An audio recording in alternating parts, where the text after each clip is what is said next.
Hi friends, welcome to relax recipes. இன்றைக்கி சொதி குழம்பு recipe தான் பார்க்க போகிறோம். இதை மறுவீட்டு சொதி அப்படின்னு கூட சொல்லுவாங்க. திருநெல்வேலியில் கல்யாணம் முடிஞ்ச மறுநாள் பார்த்திங்கன்னா மறுவீடு வைப்போம் இல்லையா, அதுக்கு இந்த சொதி குழம்பு தான் வைப்பாங்க. அதனாலேயே இதை மறுவீட்டு சொதி, மாப்பிள்ளை சொதி அப்படின்னு கூட சொல்லுவாங்க.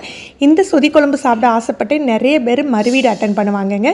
இது தேங்காய் பாலில் செய்கிற ஒரு குழம்பு, ரொம்ப டேஸ்ட்டாக இருக்கும். எப்படி செய்கிறதுன்னு பார்க்கலாம். ஓரளவு மீடியமான தேங்காவாக எடுத்துருக்கேன். இதை துருவிட்டு 1ஆம் பால் தனியாக, 2ஆம் பால், 3ஆம் பால் தனியாக எடுத்து வச்சுக்கலாம். 100 கிராம் அளவுக்கு பாசிப்பருப்பு, சிறுபருப்பு, இதை ஒரு 3 விசில் வேக வச்சு எடுத்துக்கணும்.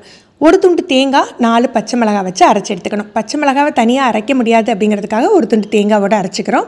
2 உருளைக்கிழங்கு வேக வச்சுக்கணும். ஒரு எலுமிச்சம்பழம் தேவைப்படும். இதுக்கு இஞ்சி சாறு தேவைப்படும். ஒரு 2 இன்ச்சு சைஸில் இஞ்சி எடுத்து அதை துருவி சாறு எடுத்து வச்சுக்கோங்க. மிக்சியில் தண்ணி விட்டு அரைச்சி சாறு எடுத்துக்கலாம். நான் இஞ்சி பச்சடிக்கு சேர்த்து இஞ்சி எடுத்து வச்சுருக்கேன். தேங்காய் பால் அரைக்கையில் பார்த்திங்கன்னா, நம்ம தேங்காய் துருவலில் தண்ணி விட்டு அரைக்கிறதுக்கு பதிலாக கொஞ்சமாக சூடான வெந்நி விட்டு அரைச்சிங்க அப்படின்னா முதல் பாலே நல்ல கொழு கொழுன்னு கட்டியாக கிடைக்குங்க. முதல் பால் தனியாக எடுத்து வச்சுட்டு 2ஆம் பால், 3ஆம் பால் சேர்த்து எடுத்து வச்சுக்கலாம். 2 பால் தான் எடுக்கணும், 3 பால் தான் எடுக்கணும்னு கிடையாதுங்க. நீங்கள் தண்ணி விட்டு அரைச்சி எடுத்துக்கோங்க. நல்லா அந்த தண்ணி வெளுற வரைக்கும் நம்ம தேங்காய் பால் தனியாக எடுத்து வச்சுக்கலாம். இதில் பருப்பு வேக வச்சு தேங்காய் பால்லாம் எடுத்து வச்சுட்டு நம்ம வேலையை ஆரம்பித்தா தான் ஈஸியாக இருக்கும். இதில் நான் எடுத்து வச்சுருக்கேன் 2ஆம் பால், 3ஆம் பால் இருக்குது. இதில் கட்டியான முதல் பால் தனியாக எடுத்து வச்சுருக்கேன். சிறுபருப்பு, பாசிப்பருப்பு பாருங்கள், இந்த மாதிரி நெகிழ்வாக நம்ம வச்சுக்கணும். ரொம்ப கட்டியாக வேக வச்சு எடுக்கக்கூடாது. வேக வச்ச உருளைக்கிழங்கை கட் பண்ணி வச்சுருக்கேன். அப்புறம் முருங்கைக்காய், கத்திரிக்காய், கேரட்டு, பட்டர் பீன்ஸ் சேர்த்துக்கிறேன் இன்றைக்கி நான். இதில் நிறைய பல்லாரி சேர்த்துப்போம். பல்லாரியை பெருசு பெருசாக, அந்த கொண்டையை கட் பண்ணாமல் பெருசு பெருசாக கட் பண்ணி சேர்த்துக்கணும். அப்புறம் ஒரு 6 பச்சை மிளகாய் எடுத்து வச்சுருக்கேன். ஒரு கைப்பிடி அளவுக்கு பூண்டு எடுத்து வச்சுருக்கேன். இது இஞ்சி சாறு, இது தனியாக எடுத்து வச்சுக்கலாம். அப்புறம் தேங்காய், பச்சை மிளகாய் அரைச்சி வச்சுருந்தோம் இல்லையா, அது தனியாக இருக்குது. இந்த சொதி குழம்புக்கு காரம் பார்த்திங்கன்னா பச்சை மிளகாய் தான். நம்ம தனியாக பச்சை மிளகாய் போட்டு நமக்கு காரம் பத்தாததுனால இப்படியும் அரைச்சி வச்சுருக்கோம். இது நான் இஞ்சி சாறு எடுத்த சக்கையோட கொஞ்சம் இஞ்சி எடுத்து வச்சுருக்கேன், இஞ்சி பச்சடிக்காக. லெமன் ஜூஸ் நம்ம தனியாக எடுத்து வச்சுக்கலாம். இப்போ எதுவுமே சேர்க்க வேண்டாம். ஒரு 2 டேபிள் ஸ்பூன் அளவுக்கு தேங்காய் எண்ணெய் விட்டுக்கலாம். நான் இன்றைக்கி ப்ரெஷர் பேன் எடுத்துருக்கேன். நீங்கள் கனமான எந்த பாத்திரனாலும் எடுத்துக்கலாம். இதில் பல்லாரி, பூண்டு, பச்சை மிளகாய் இதை சேர்த்து வதக்கிக்கணும். பல்லாரி அந்த கொண்டை எடுக்காமல் கட் பண்ணணும் அப்படின்னா பார்த்தீங்களா, நீங்கள் கொண்டை எடுத்துகிட்டு நம்ம ஸ்லைஸ் பண்ணுனா அப்படியே அந்த குழம்புல அது கரைஞ்சே போயிடுங்க. அது இருக்கிற இடமே இல்லாமல் இது குழம்புல சாப்பிட்றதுக்கு டேஸ்ட்டாக இருக்கும். அதனால தான் இந்த மாதிரி பருசு பருசாக கட் பண்ணிக்கிறோம். இதை லேசாக வதக்கிக்கலாம்.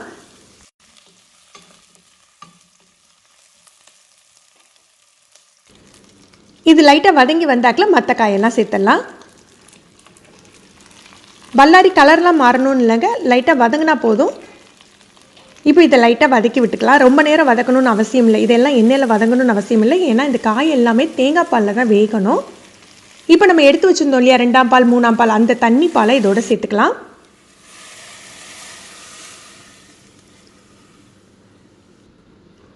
சேர்த்து மிக்ஸ் பண்ணி விட்டுடலாம். இது கொஞ்சம் கொதி வரட்டும்.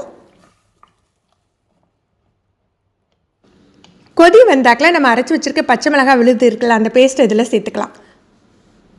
சேர்த்துட்டு நான் 1 டேபிள் ஸ்பூன் அளவுக்கு கல் உப்பு சேர்த்துக்கிறேன். உங்களுடைய உப்புக்கு தேவையான அளவுக்கு நீங்கள் உப்பு சேர்த்துக்கோங்க.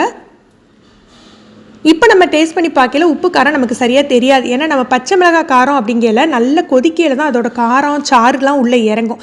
அதனால் நல்லா கொஞ்சம் காய் பாதி அளவு வெந்த பிறகு நீங்கள் உப்பு காரம் செக் பண்ணி பாருங்கள். உங்களுக்கு பத்தாட்டி நீங்கள் சேர்த்துக்கோங்க.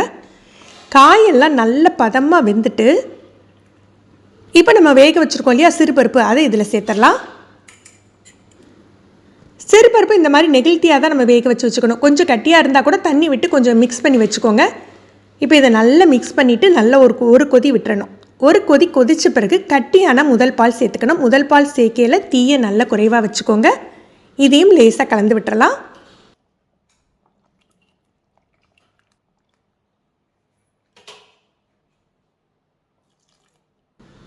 முதல் பால் சேர்த்த பிறகு கொதிக்க விடவே கூடாதுங்க. அந்த ஓரத்தில் லேசாக ஒரு நுரை தெரியுதா, இப்படி வரையிலேயே அடுப்பு அணைச்சிடணும். அடுப்பு அணைச்சிட்டு கொஞ்சமாக மல்லியெல்லாம் கட் பண்ணி சேர்த்துக்கலாம். இதுக்கு தனியாக தாளிப்பெல்லாம் கிடையாது. நாங்கள் கடுகுளுந்தம்பருப்பு இதெல்லாம் சேர்க்க மாட்டோம். சில பேர் சீரகம் சேர்ப்பாங்க. இது அப்படியே மூடி வச்சிடலாம். ஒரு 1/4 மணி நேரம் அப்படியே இருக்கணும். அதாவது இதோட கொதி அடங்கின பிறகு தான் நம்ம இஞ்சி சாறு, எலுமிச்சப்பழச்சாறு சேர்க்கணும். இப்போ நம்ம மிக்ஸ் பண்ணிவிட்டு இஞ்சி சாறு சேர்த்துக்கலாம். இஞ்சி சாறு சேர்க்கையில் இந்த அடியில் கொஞ்சம் இந்த மாதிரி இருக்கும் கட்டியாக கசடு, இதை சேர்க்கக்கூடாது. அதை அப்படியே எடுத்துடுங்க. இதோடைய எலுமிச்சப்பழ சாறு சேர்த்துடலாம். இந்த சொதி வந்து இஞ்சி சாறு எலுமிச்சப்பழ சாறு சேர்த்து அதுக்கப்புறம் டேஸ்ட் பண்ணி பார்க்கல தான் அந்த ப்ராப்பரான டேஸ்ட்டே உங்களுக்கு கிடைக்குங்க.